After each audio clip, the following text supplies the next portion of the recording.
Good day everyone, hope you guys are having a blessed and amazing day. And for today's video, papakita ko sa inyo paano pagpapainom ko ng vitamin sa aking mga puppies. And also pagpunas na rin sa aking mga chihuahua. Well, napaka-basic lang naman kung paano sila painumin, napaka-simple. Depende rin sa kakulitan ng mga puppies mo.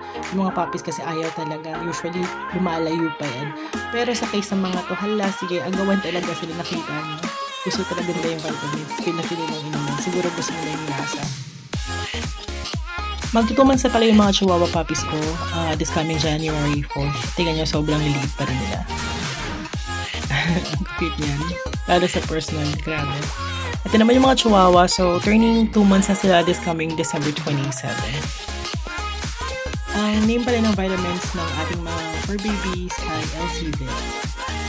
Lahat ng mga fur babies ko, regardless yung mga may edad na, tsaka yung mga fur babies, LCV talaga yung ginamit ng gano'n sa kanila. At healthy naman sila, wala naman nagkakasakit sa kanila ng God. 7 AM yung out ko, so 7 AM pa lang, papakainin ko na yung mga yan. Definitely, sila yung nauuna bago yung malalaki. Depende eh. Pero since sobrang magtutumas na sila, ayun, so sobrang kulit at sobrang ingay. Pag hindi mo sila pinakain, nag-iiyakan. Pag nakita nilang kumakain yung mga fur babies ko na malaki na. Yung mga chihuahua ko pala, 3 babae yan. Isa lang yung lalaki. Tapos yung mga shih tzu, lahat yung lalaki. After kumain ng mga fur babies natin, so ginagawa ko, hintayin ko muna sila mag-poop. Sinintay ko na sila. Siyempre, dapat susundan mo. So, kailangan pulutin mo. After nyan, siyempre, i-wipe mo rin sila. Ang mga chihuahua kasi hindi mo pa pwedeng palibugin yan after 2 months. I've learned that from one of the dogs na pinupuntahan ko before. Sabi kasi, ang mga chihuahua, since short coat naman sila, hindi naman sila kailangan paliguan. And hanggang 2 months naman, dinidilaan pa sila ng mother nila, ng dam. So, malinis pa naman.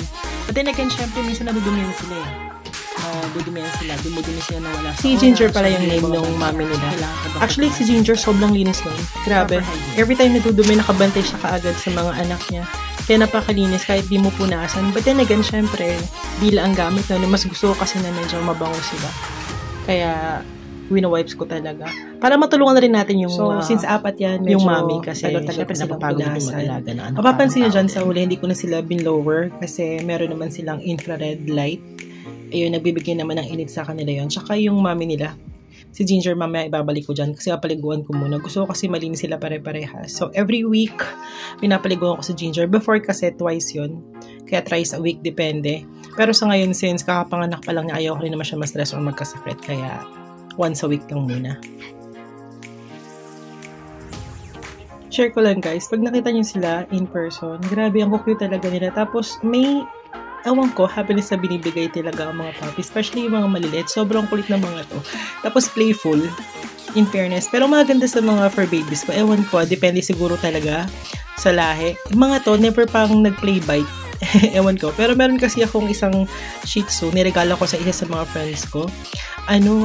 Lagi nagpa-play bite. Tapos pag nakikita rin ako, kinangkat yung daliri ko sa paa. Nalaloka ako. Shoutout kay Oreo. That's it for today. Sana nagustuhan niyo ang aking short video. Please don't forget to like, share, and subscribe. And also, hit the notification bell para lagi kayong updated sa mga latest videos ko. Thank you so much again, guys. And have a great day. Bye!